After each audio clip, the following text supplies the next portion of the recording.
Our founding fathers knew that a public archive was of central importance in maintaining democracy and meant to be accessible by the public. As technology changes, so too have our methods of storing the records of our communities. At the Washington State Digital Archives, the next steps to preserving our culture, vital records, and political decisions are underway. In a democracy, it's predicated on the fact that the records belong to the people, and that the people they elect are the servants of the people. The people have the right to know what they're doing, what decisions they're making for them. In fact, in Washington, we have this in statute.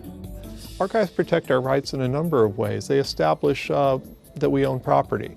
They establish perhaps that we've served in the military. And archives protect our rights by showing records of what our political leaders have done and records that can be accessed later. They keep our leaders more honest that way.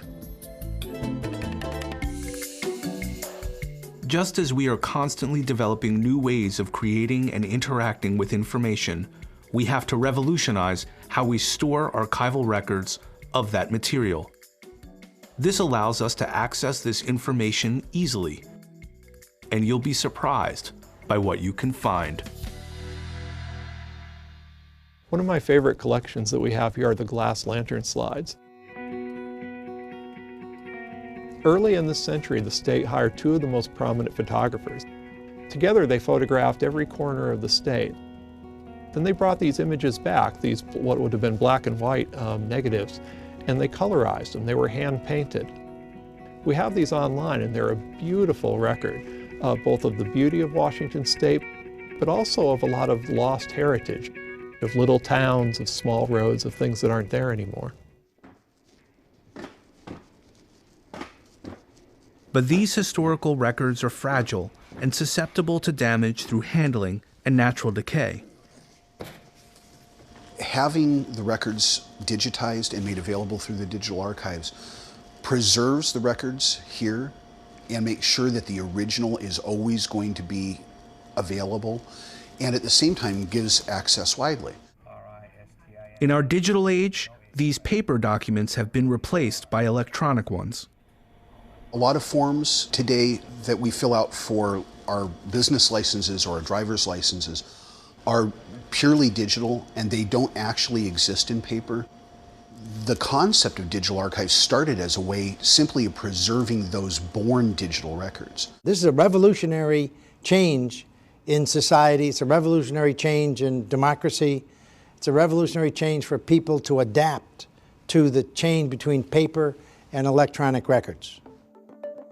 Digital records come with their own unique set of challenges, most having to do with the rapidly evolving pace of technology. Digital formats are constantly evolving and changing over time. So how are we going to provide access to these same records 20 years, 30 years, many years down the road? So you can't just sit and relax and go, oh, I got this format figured out. It's like, now what are you going to do to migrate it in the future?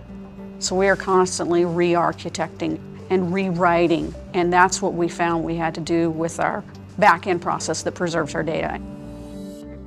The early 21st century is a critical time for the United States to decide whether or not it is going to devote significant resources to preserving electronic records in our democracy.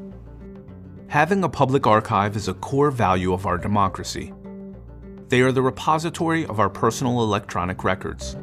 They ensure that future generations will have access to our historical, cultural artifacts and our political decision-making process. Most importantly, without our public archives, we have no way of holding our government agencies accountable. It is all just a click away.